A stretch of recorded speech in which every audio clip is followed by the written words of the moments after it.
What's going on, everybody? TripleCrown24 back today with a little special video. I have finally finished my blue refractor set. I talked about this quite a bit in a lot of my different videos where I'm going to shows and all the vlogs that I'm looking for these blue refractors. Well, I'm no longer looking for them because I finally have them all. As of last week, I made a trade with your friend of mine, Saul BeautyCane721 here on YouTube, for that Bryce Harper in the upper right corner there, and that was the final piece of the puzzle for me. Today, it is time to show them off. This was really cool because I actually posted these up on Twitter, and Topps reposted it and replied to it. So that's always cool when Topps recognizes your collecting feat. But overall, 220 cards in the set. You can see I have 3 of them graded.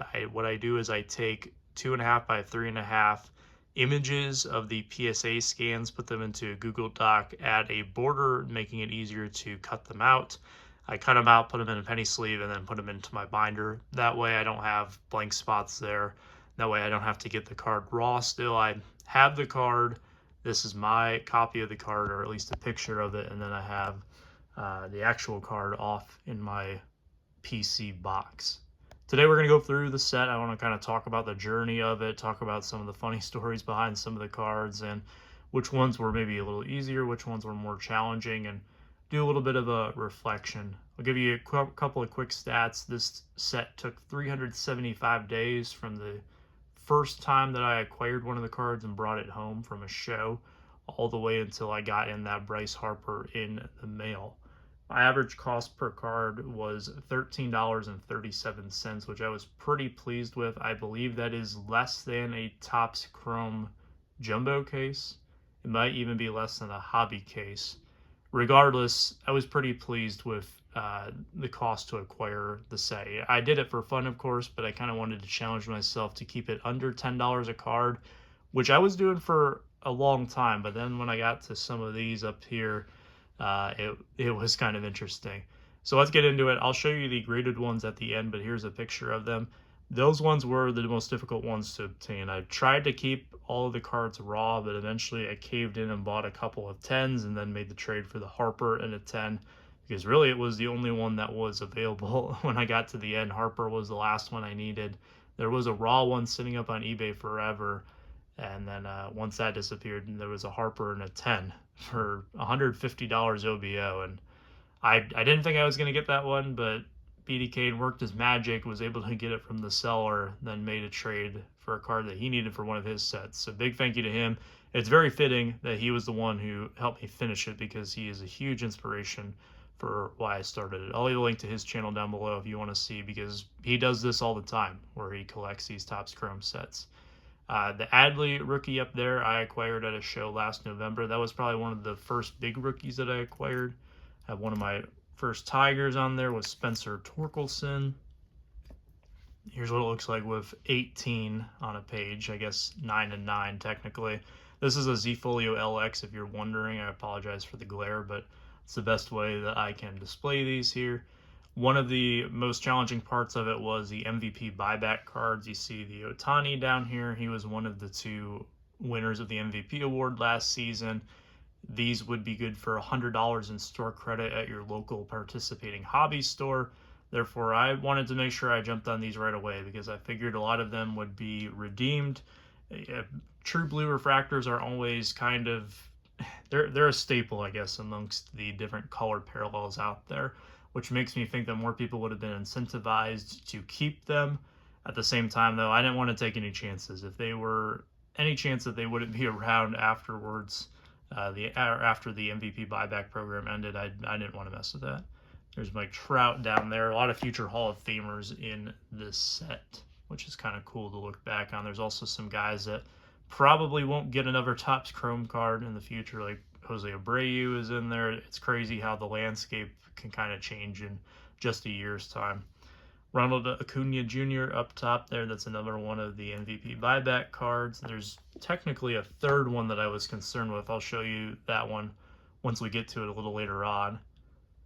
Here's some more here. This Bo Naylor was actually the very first card that I picked up. It was out of a $5 box. When I saw it, I decided, you know what, I'm going to go for this set, because I had just started the Blue Ice set for football.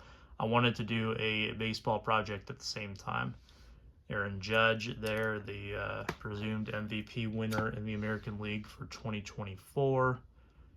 One of the most common themes here was that a lot of the rookies that I didn't think were going to be as expensive ended up being some of the last cards I got, and I had to pay up for them.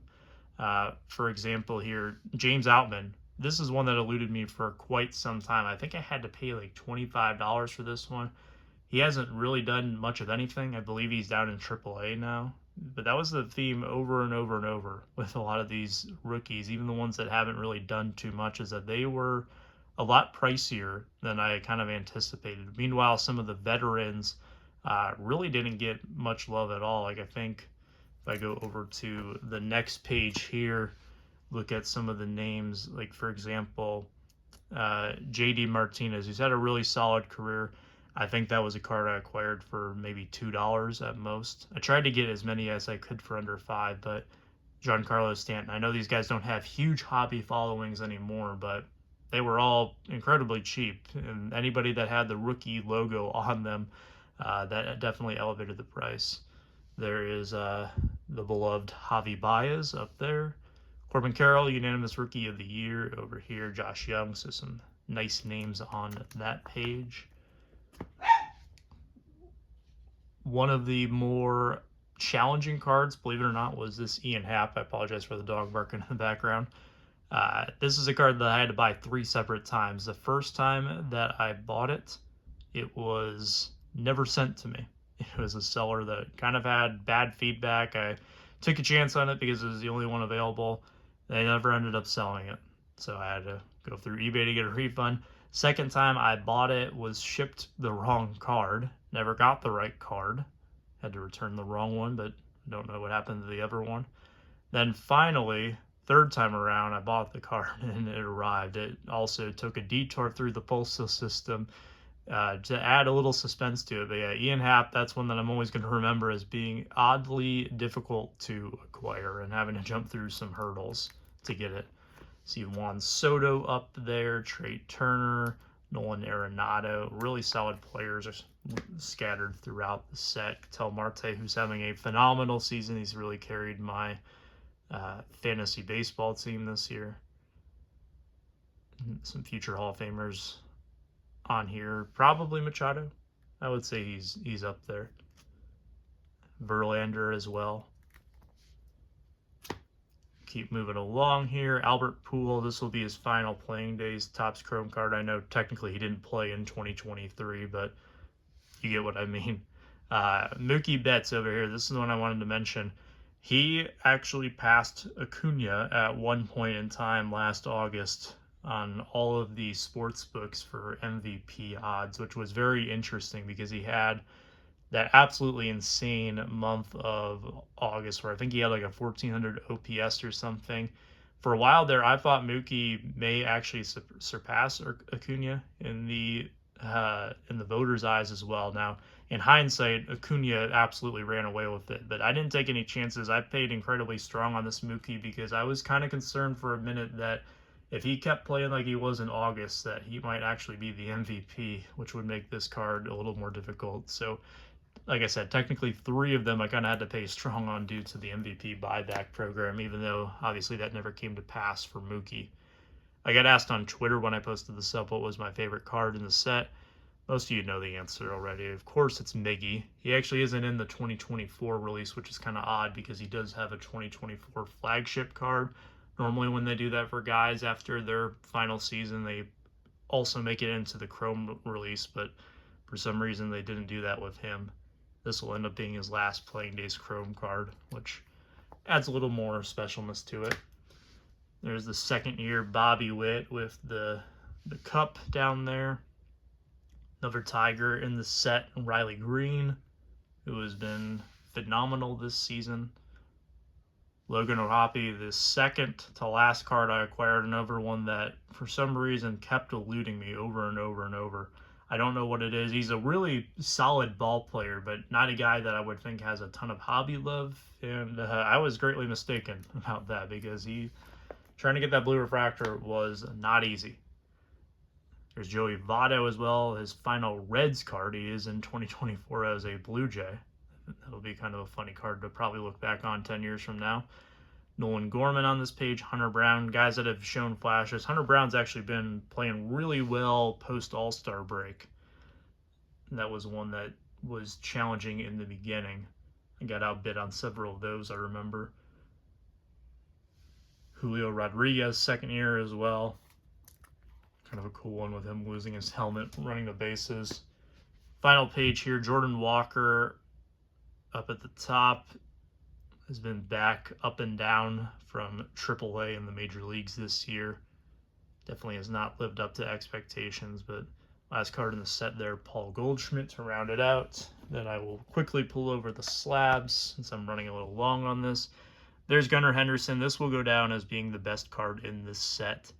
Really no surprise there. He has had a monstrous season, would normally be in the MVP conversation if it wasn't for a guy named Aaron Judge, but that shouldn't take away from his tremendous season. Probably third place in MVP behind Judge and Bobby Witt Jr. this year, but that I can't imagine will not be the best card in the set for years to come. Here's the final one here that I acquired, the Bryce Harper. Cool card of him kind of celebrating after he got to home plate. And then the Anthony Volpe, which made an appearance in a couple of different vlogs. I got this one at the National. If you're wondering what these are slab mags. This is the metallic blue PSA. I only bought 2 of them because I only planned on getting 2 10s, but then when this one was presented to me, I had to jump on it. So Mr. Harper will get dressed up in a metallic blue slab mag at some point in time whenever I need to order a few more. But yeah, that is it for the blue refractor set. Very pleased to put a bow on this one. Of course, when you finish a project, one of the questions that you get is what's next? Well, I really want to focus on the blue ice. I'm a little over halfway, and by a little over, I mean a couple cards over halfway. That's 2020 Prism NFL blue ice, 400 cards in that one. It will be even more challenging than this one was with some of those quarterbacks in there, but that's the reason I chose to go after it. Baseball wise, I have a even larger set that I am very slowly working on. It's the 2011 Diamond Anniversary set. I am by no means anywhere close to even thinking about completing that one, but I've kind of figured with how Trout's market is right now, the Diamond Anniversary card is probably the cheapest it's been in over a decade. Therefore, I want to go after it. So I'll be slowly progressing on that. It's not something that I am really hardcore working towards at the moment. It's kind of like if I see one, I'll pick it up here and there, but I'm not really putting too much into it. So, all right, that's going to wrap it up for me today. Take care, stay safe, be kind.